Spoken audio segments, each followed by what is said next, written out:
Well, hey, Westside, this is Pastor Troy, and it is my great privilege to get to share a little bit more on our continuing saga of the story. We find our nation of Israel once again in this up and down cycle of rebellion and being reunited with God and their relationship with Him. And this happens over and over and over. As you'll see, Israel is now divided. They have a northern kingdom and a southern kingdom.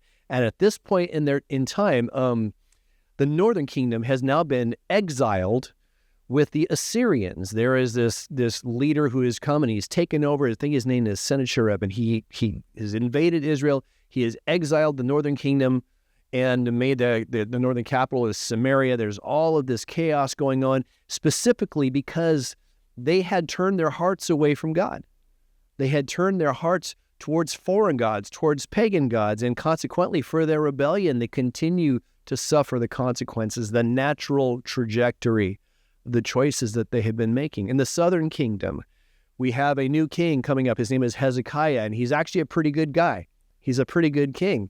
And as usually what happens with Israel is they get a new prophet for a new season in the life of the kingdom. And this new prophet's name is Isaiah. And this guy, Isaiah, is a pretty remarkable guy. He's known as sort of a literary prophet. His writing is really beautiful, and we have this writing of his in the book of Isaiah we have in the Old Testament. So when God gives a people a prophet, generally there's a few reasons for it. One, either there's a call to repentance. He's asking them to turn away from something and turn their hearts back to Yahweh.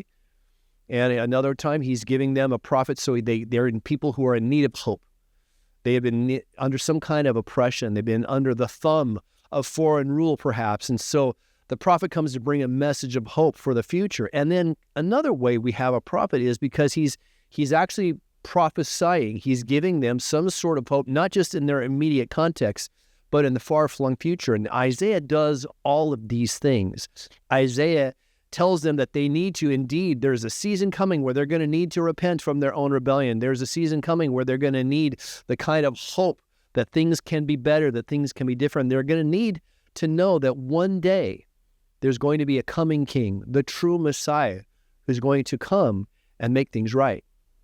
And Isaiah is famous for prophesying from where he's living and with the people of Israel to 780 years later. We see him foreshadowing the coming of the one true king, our Messiah Jesus. So we find ourselves here with this prophet speaking to the southern kingdom of Israel, to this the nation of Israel under Hezekiah, and he gives them a number of messages because he knows that they're going to be having some serious problems. So we go to Isaiah chapter 6, and this is what he says to Israel.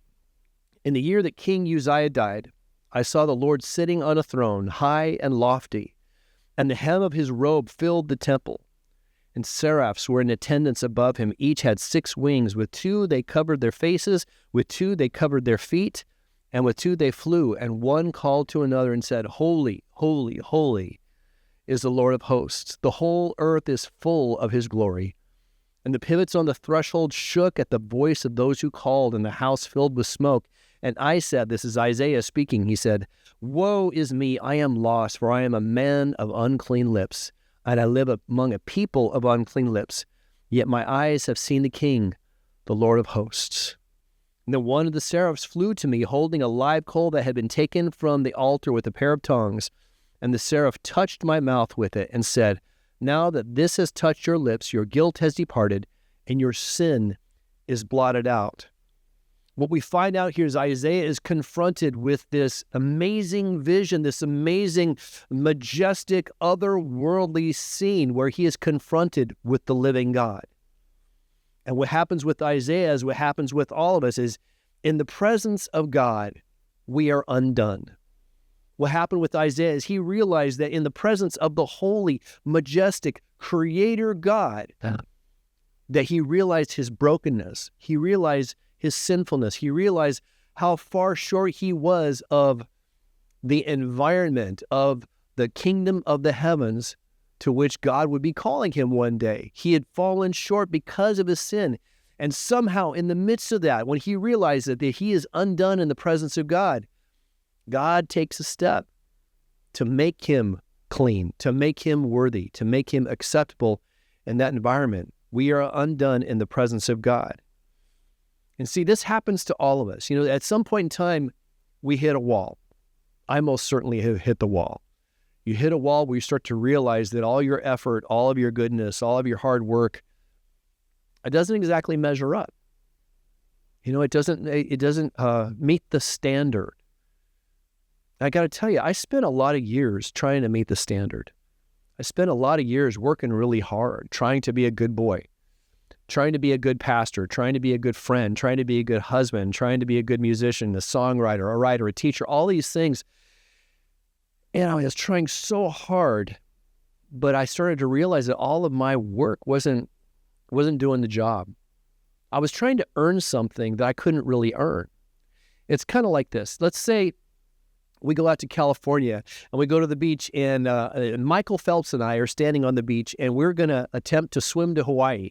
Now, Michael Phelps, one of the greatest swimmers of all time, the greatest, most decorated Olympian of all time, and yours truly, we're going to stand on the beach and we're going to get in the water and we say, okay, here's what we're going to do. We're going to swim to Hawaii. So Michael and I, we both get in the water and we start swimming in the direction of Hawaii. And we get out there and maybe we get as far as like maybe a mile or so in the water, and Michael's looking strong and I am not looking strong. I'm looking pretty bad. And I start to get weak and I start to get tired. And I get out about it, like say maybe a mile and a half or so. And Pastor Troy drowns in the Pacific. But Michael is still out there and he's swimming hard and he's treading hard, but he gets out 5, maybe 10 miles or so. Maybe he gets as far as like 11, 12, 13, 14, 15 miles in, but Michael's starting to get tired now. And Michael, as good as he is, as strong as he is, as decorated as he is, Michael drowns too. See, because the distance, it's just too great. The gap is just too great. It's just too far. We can't make that distance on our own. And in the presence of a living God, we start to realize our inadequacy before him. Whether you're a believer or you're not a believer, you start to become undone in the presence of what is truly good and beautiful and holy. And what does God do? He steps in the gap. And in the case of Isaiah, he stepped in the gap for Isaiah, and he did something that Isaiah could not do for himself. He gave him the gift of atonement, a gift of cleanness. I've tried for so many years to try and be good enough, only to come up short of the mark. And I suspect that you have done the same thing. I suspect that you have tried really hard to meet some kind of standard. I remember sitting in the barber's chair with this young man who was cutting my hair, and he said, what do you think about people who are really good? What about people who are really morally good? And I said, well, here's what I know about all of us. Everybody has a moral and ethical standard that they hold to, and nobody meets their own standard. And he was like, yeah, I think you're right. We all have this vision, what is good, what is moral, what is pure. And even that vision that we have of what is good and moral and pure is so far short of what God has for us in his perfect kingdom, in his future, in his intention for all of creation. Our best efforts are just never going to make it. So he has to do a work for us that we can't do for ourselves. How are we going to bridge that gap? Since I can't work for it, I can't earn it, I can't perform for it, how do we bridge that gap? Who's going to do that for me? Who's going to get out in a motorboat and pick up Michael and myself and boat us across the Pacific to get us to Hawaii? Because we're going to drown if we do it on our own. So this same prophet Isaiah, in another chapter, a very famous chapter in this wonderful book of the major prophets that we have in the Old Testament, he gives us a vision here. Once again, this is a prophecy of something that's going to happen 780 years later. So here's what he writes. This is speaking of Jesus. For he, Jesus, grew up before him like a young plant and like a root out of dry ground. He had no form or majesty that we should look at him, nothing in his appearance that we should desire him. He was despised and rejected by others, a man of suffering and acquainted with sorrow. And as one of whom others hid their faces, he was despised, and we held him of no account. Surely he has borne our infirmities and carried our diseases. Yet we accounted him stricken, struck down by God, and afflicted. But he was wounded for our transgressions, crushed for our iniquities. Upon him was the punishment that made us whole, and by his bruises we are healed. All we like sheep have gone astray, and we have all turned to our own way, and the Lord has laid on him the iniquity of us all. You see, in the presence of God, we are undone. But it's by the hand of God that we are made whole. See, God did for us what we could not do. He stepped in that gap that you and I feel between what is actually perfection, what is actually beautiful and good and true and eternal. And we are stricken by the gap between where we are and what that is. And Jesus, God in the flesh, Emmanuel, God with us, steps into that gap and takes upon himself our shortcomings, takes upon himself our sin, takes upon himself our rebellion. And he takes it to the cross. And he's crucified with it. And he buries it. And then he's risen on a third day because he left that sin behind once and for all. Everything you have done and everything you're doing now and everything you may do in the future was atoned for by the work of Jesus. In God's presence, we are undone, but we are made whole by the hand of God. You see, here's 4 words that are going to be the most freeing words you're going to hear in the English language. It's not about you. You see, God is greater. God is bigger. However great you think he is, he's greater than that. However kind you think he is, he's kinder than that. However wise you think he is, however powerful you think he is greater than that. There's an old a theologian named Anselm that said that God is that of which nothing greater can be thought. Whatever you think about him, he's greater than that. And you can't add your good work to his work and have it be any better. His work is complete. His goodness is complete. His power is complete. There is nothing greater. And God, out of his love, wanted to give you a gift and do something for you. And because there is nothing greater that can be thought of, he gives you himself. Because the hands that form creation were scarred for you and I.